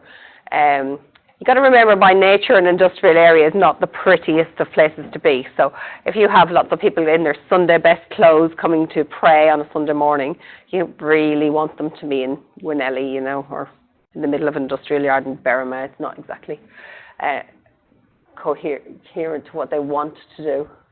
So plant nursery, definitely. Promotional signs, recycling depot. Restaurant is discretionary, so we do see cafe restaurant opening up, but as we said in the previous page, that the shops are to be ancillary. I thought there was something here in particular about cafes. Well, no, just shops. They're really limited to those that service the needs of the general industry. The same would be said of cafes and restaurants. They need to be servicing the general industry of the area. There's actually like a gown shop in Winnelly or Berrima. There's a Dressy Dresses used to be out at Truck City, and it was like a really nice dress shop, but right beside Truck City. It was just random. They're gone now, I think. But yeah, they used to have really nice dresses. I often went out there and bought clothes, but it was just such a random place to go on a Saturday to do your dress shopping. Not supporting the general industry. No, definitely not.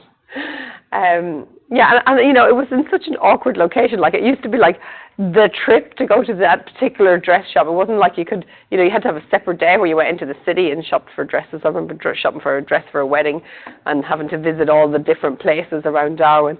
And, you know, realistically, all I really want to do is spend one day in the CBD and have lunch with my friends while I'm doing it. Yeah. You know, so we have to think about these things. There's something one in Yarrawonga. Is there? Yeah, like a dress shop. Oh, okay. But they also have like this little office. Right. So rural industry, service station, we can have. Shop is discretionary. Showroom sales, discretionary. Single dwelling, not permitted. Stables, not permitted. Supporting accommodation, not permitted.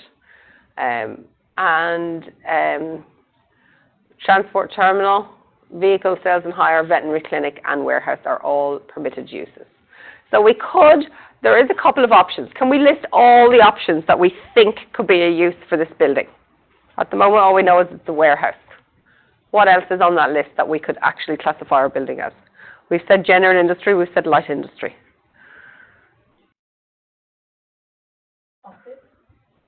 It's not predominantly office, so I would never make an application for office unless it was because it's ancillary office. Any other ones there? Warehouse. It is a warehouse, isn't it?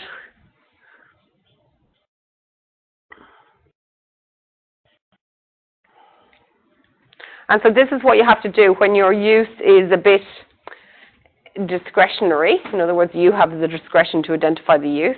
We've really got to look at what all of the uses here. So it's not a lot of these things, but it possibly could be warehouse. It possibly is light industry, and it possibly is general industry. And so how do I pick which one of them to make the application under? look in the definitions first, see which one we want. And let's do that right now.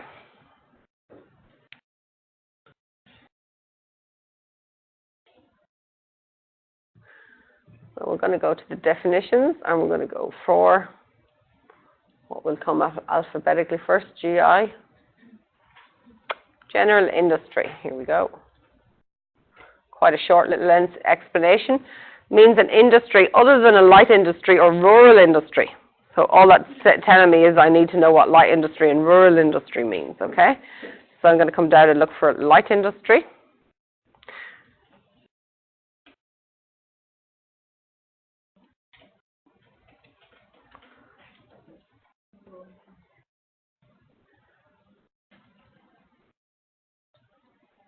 Light industry means an industry which in the process carried on, the machinery used, and the goods and commodities carried to and from the premises on which the industry is sited are not of such a kind as are likely to adversely affect the amenity of the surrounding locality by reason of the emission of noise, vibration, smell, fumes, smoke, vapor, steam, soot, ash, dust, wastewater, waste products, grit, oil, or otherwise.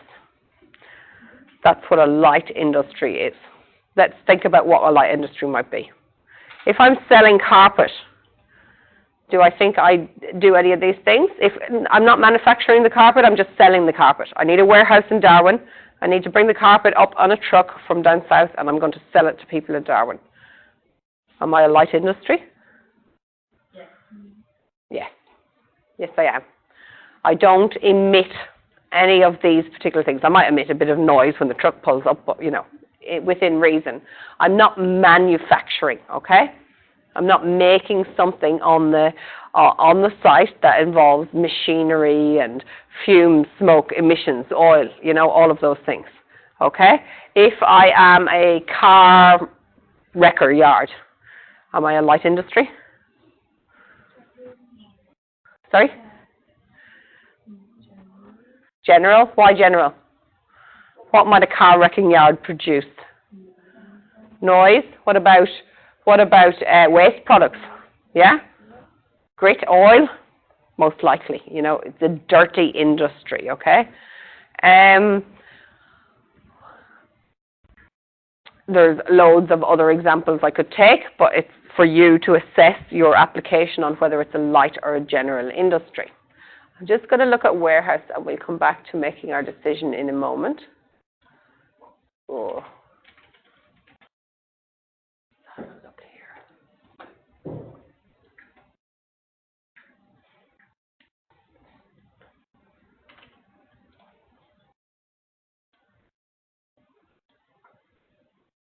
So warehouse means premises used for bulk storage of goods or the display and sale of goods by wholesale. Okay? Do you think if I sell carpet, this is probably more appropriate? Yeah?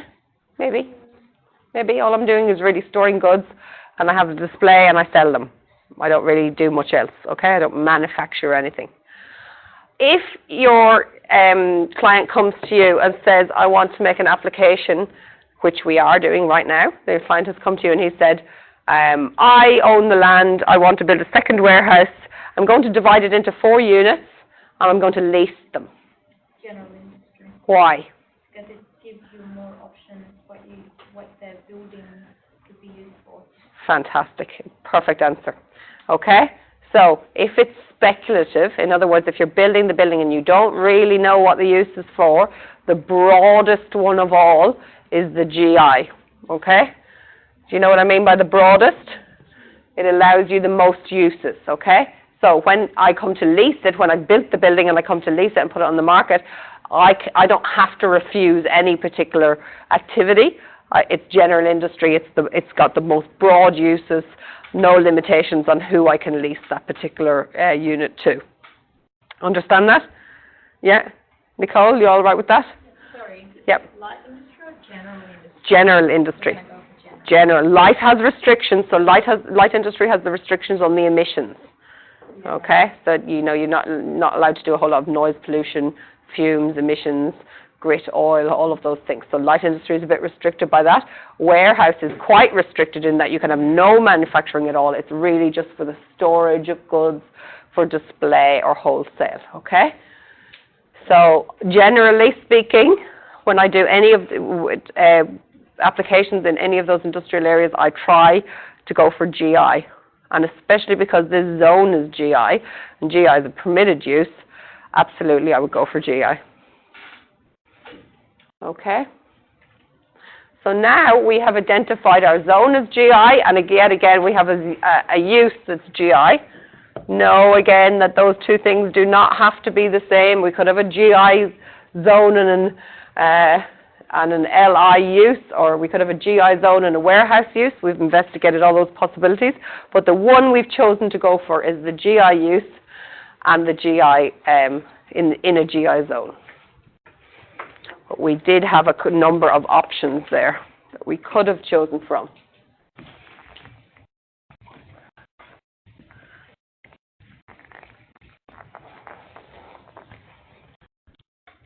Alrighty, so if we now know our use is GI, we can go back to our zoning table again. Why do I want to go back there? See the clauses that apply. Yep. Otherwise, I don't know what I need to comply with. I'll just go to it.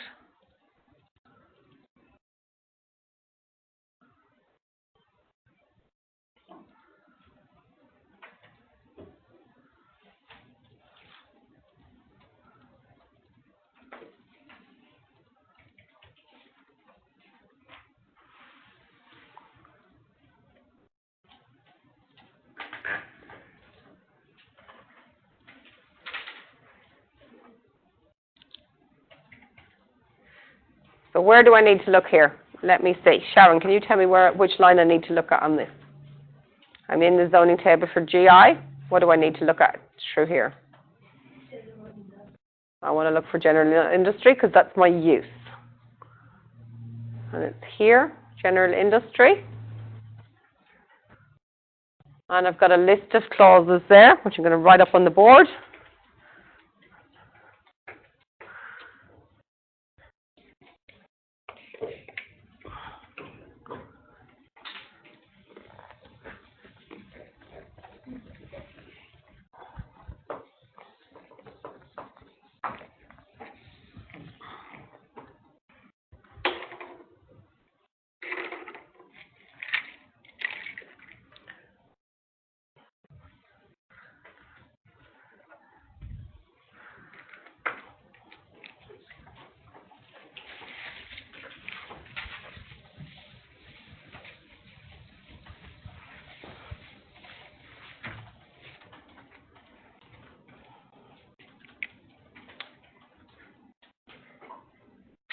So we've got 6.1, 6.5.1,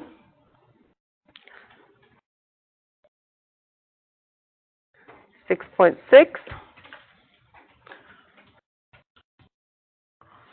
and 9.1.1, which is certainly one we haven't looked at before. Are any of those familiar to you, Andy? What clauses have you looked at before? What was that in reference to? Oh, no? Yeah. What does 6.1 talk about? High control. Yeah.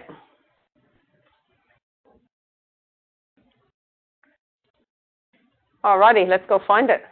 6.1, general height.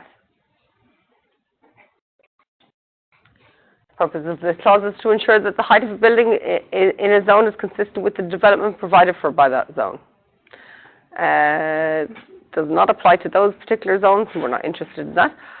The height of any point of the building is to be measured from the ground vertically below that point.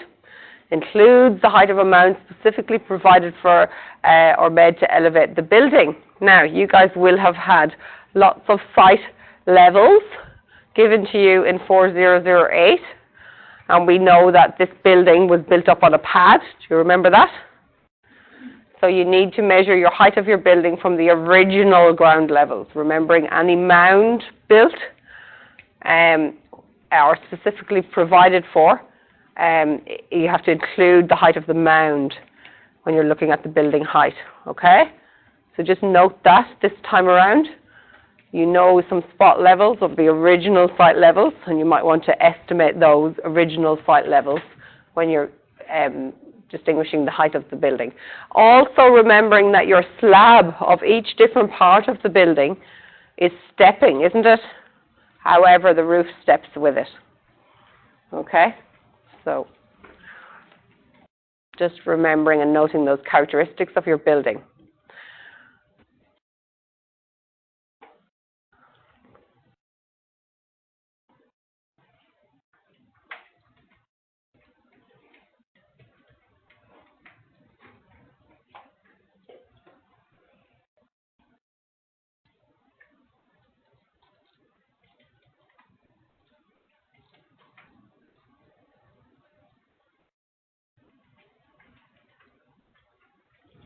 Why isn't it giving me the actual height, though? Where? I missed that. Oh, yeah, 4. I completely missed the point I was looking for. Unless expressly provided for in the plan scheme, the height of any part of the building is not to exceed 8.5. I completely missed that. I read the bottom part about the flagpole and I went, where's the bit about the 8.5? Okay, so what do we know? 6.5 is about height. And our max height is 8.5. And I want you to note the building pad in your calculation of your overall building height.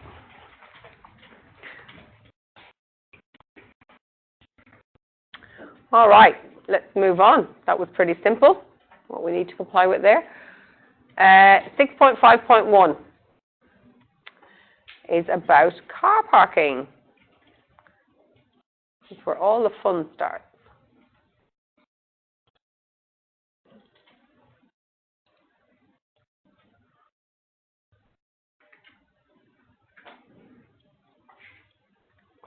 Parking requirements. The purpose of the clause is to provide sufficient off-street car parking.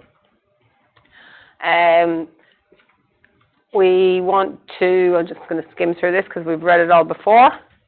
Obviously, your car parking area has to be designed in accordance with the clauses 6.5.3. So remembering that we just need to comply with 6.5.1. So the table to clause 6.5.1. Before now, on your previous 2 applications, we really only looked at parking in relationship to dwellings. And it was really simple because we just said you need 2 car parks per dwelling. And that was a really easy calculation to do, even for the apartment building. However, the car parking calculations get much more complex when we get into commercial buildings. And we have to abide by this table to the clause 6.5.1. So when we refer to the table, we see in column 1, we have the use or development. Column 2 refers to the minimum number of car parking spaces required, and column 3 is really looking at developments within zone CB. So what we need to do is follow column 1 down, and when we go down through there, we're just looking for general industry. And so here, once we've found it, is everyone with me? I'm going reasonably fast, but I think we've used this table a few times, so I don't want to spend too much time teaching you how to use the table. By AT3, we pretty much know how to use the table, isn't that right? Okay, so has everybody got that in front of them? Okay, we're going to go do this together. So general industry, for car parking, we need 1 car parking space for every 100 meters square of net floor area other than offices, okay?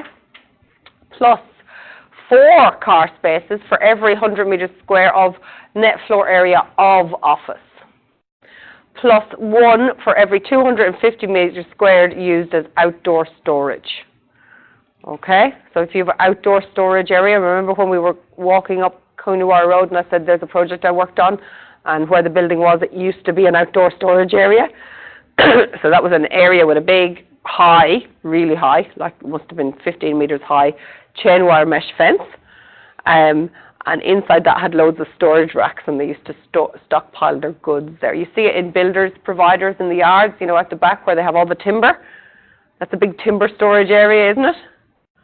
So you do have to provide car parking if you've got big outdoor storage areas as well under general industry. We don't have any outdoor storage areas in our proposed development, do we? We've barely got enough room to have the 2 buildings and car parking on site, so we're not worried about outdoor storage areas. We're just going to do the calculation for the general industry. Now, this does refer to net floor area. Let's go back to our definitions and let's look up exactly what the net floor area refers to, because we really need to be precise on that. So back to definitions.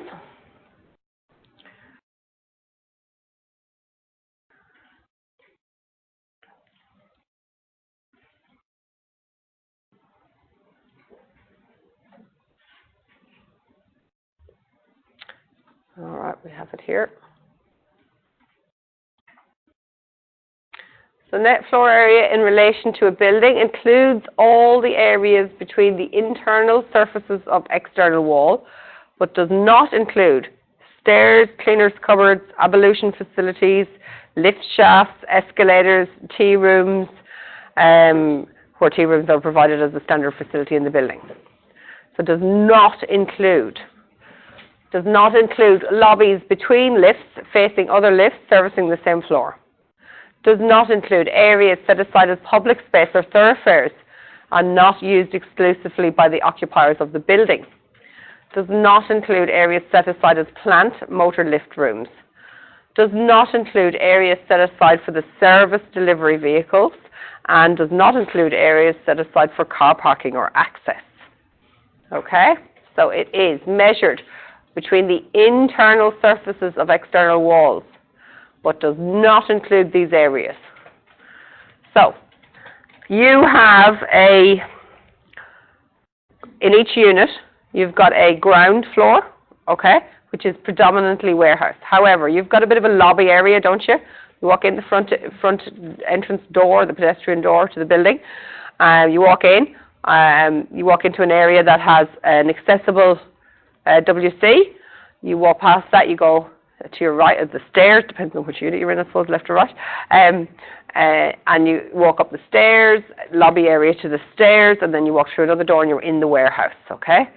I suggest that you draw your area line on the other side of that internal wall. In other words, you don't include any of that lobby area.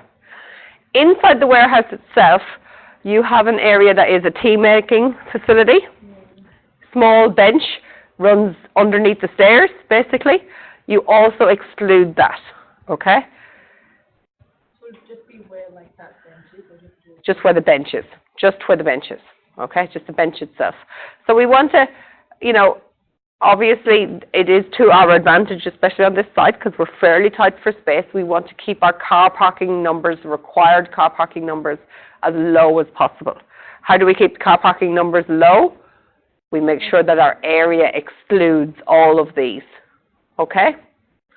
It's good practice to get into. Your clients will love you for that, especially when it comes to developments where if you are, remember what I said, if you can't achieve the number of car parks required on your site, that you have to pay all that money to Darwin City Council for every car park shortfall that you may have. And so this is certainly a way where you can keep those numbers down on behalf of your client by excluding the areas that are not required to be included in this calculation as much as possible, okay? So anything, stairs, cleaners, cupboards, ablution facilities. So upstairs, let's think about the mezzanine level. What do we have up there? Office. Got an office. So what do we have in the office? We've got, first of all, in the office space itself, because it's open plan, we've got a void area, basically, over the stairs, okay? So that all has to be excluded. Then we've got, at the back, we've got some tea-making facilities and a WC. We want to exclude all of that. So you're just going to work out your area of just the actual open plan office itself, okay? No cupboards, no stairs, no WC, no tea-making facilities.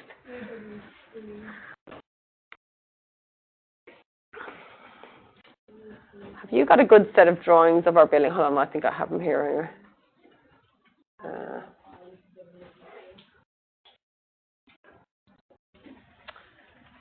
Go back to your file again. This one. In 408? Yeah. Actually, sketches. Oh, you don't have a I PDF. did my sketches at the very bottom. PDF, oh yeah. I did this one.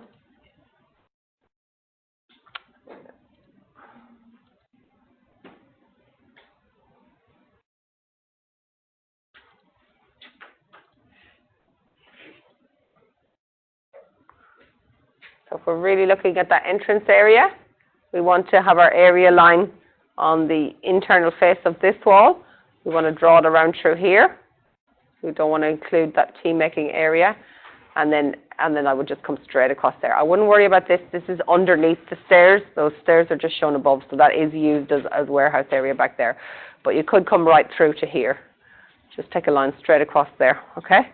So this is, I believe, I have to look at the section to remember, but there's a wall that goes straight across there underneath the stairs, isn't there?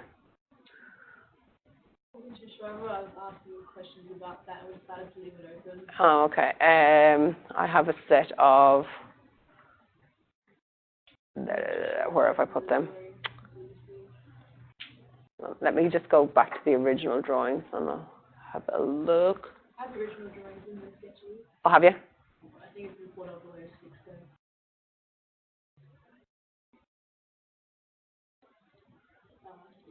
Sketch together.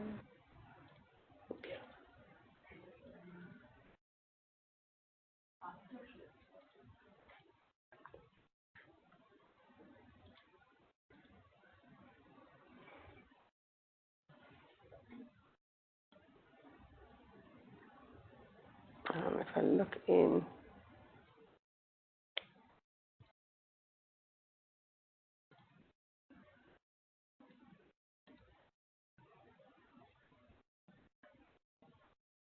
yeah, so see that there? Pretty sure that wall, that is the wall. So it just blocks off this as a void space underneath the stairs. I have a feeling though, I'm not sure if that was in design development or not, that we looked at putting a door there and using that area as storage. Nominated to leave it open, thanks to storage and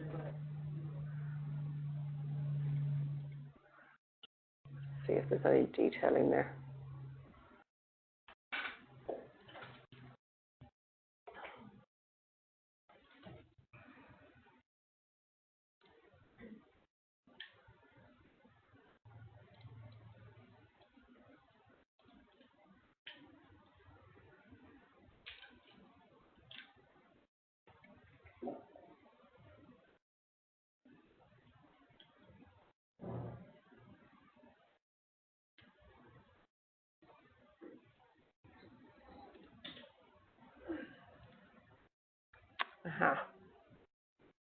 Yeah, no, it is just left open.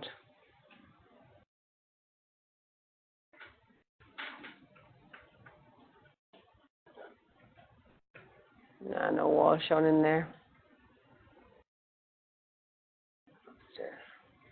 Okay, yep, so just left opened. So we won't count the area underneath the stairs there as warehouse area because it really is a storage space, if you know what I mean. It's a void space underneath the stairwell itself. But when we look at that in plan, back up to the top. We're going to draw our area line from that line straight back to the wall there, okay? And we're going to follow the inside face of the external wall all the way around. Oh, stop zooming on me. All the way around back to here. Okay, clear? That's your warehouse area. Let's have a look at our mezzanine and look at where our area line might be.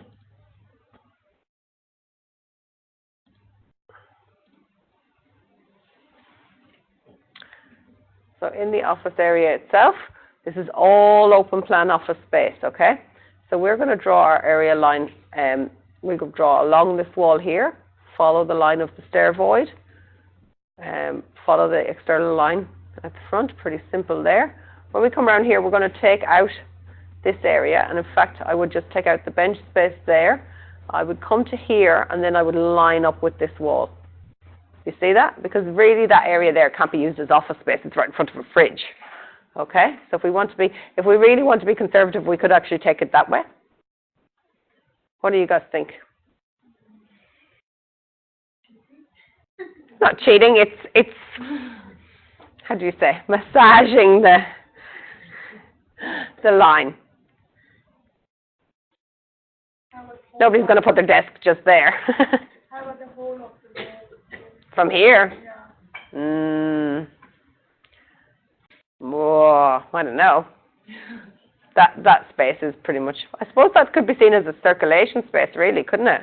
Because it's where people are going to walk in through to get into here. They're going to use the tea room. So, you know, technically speaking, you're right. We could just take a line straight from that wall, straight up to here, and say that that's all kitchen area, circulation, and WC access.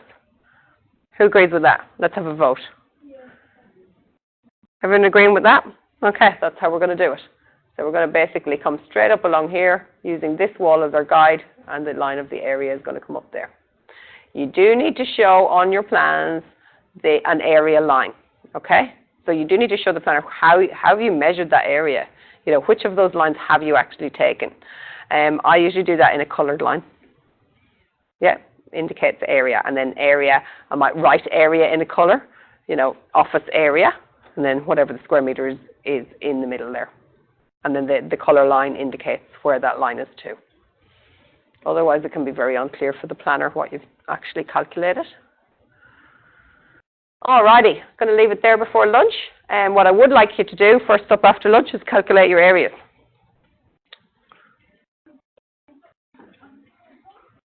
And how we can color the area. I'll colour the line, Color the area. You know, as in shade the whole area. yeah. I tend not to do that too much, but there must be a way to do it in Revit. I'm not sure. For this, because they have to have a separate layout. No, I would just do it on my standard ground floor plan. This is why I wouldn't colour it, because I want to see all the other things that are going on too, but I would just do a coloured outline. So just so they know that that's the outline of the area. And then I write the area, like as in the metre squared of that area, office area, you know, 40 metres squared in red. I generally do my outlining in red, but you can pick And then whatever you colour. select, you could actually enter the area, maybe you do snap to the line. Yeah, maybe. Because you could select. Because it's different in Revit, isn't it? You're using the rooms. Funny, Yeah. It's funny to use the Yeah. area Right. command. It's a bit different, but it's doable. I did it Okay. into one, I think. Okay. Have a go. Yeah. And try and work out how you can do that. Like you can just draw a line, a coloured line, and then write your text in a different colour to present on the drawing. But you have to measure the area in Revit using the area measurement. Yeah. Yeah, But if the area measurement isn't playing with you the way what you want it to present, then you can just draw the line separately and write the text separately. I would just draw a line Yeah. and then snap to the line To measure the area. Yeah. And then just write a text. Yeah. Yeah. Okay. So what are we doing before breakfast? You have that, or? No, just straight after break. I just want you to measure the areas because we actually need to know the areas to do our calculation after the break. So just with the drawings you have, let's everyone measure separately and we'll just come up with some areas. Okay?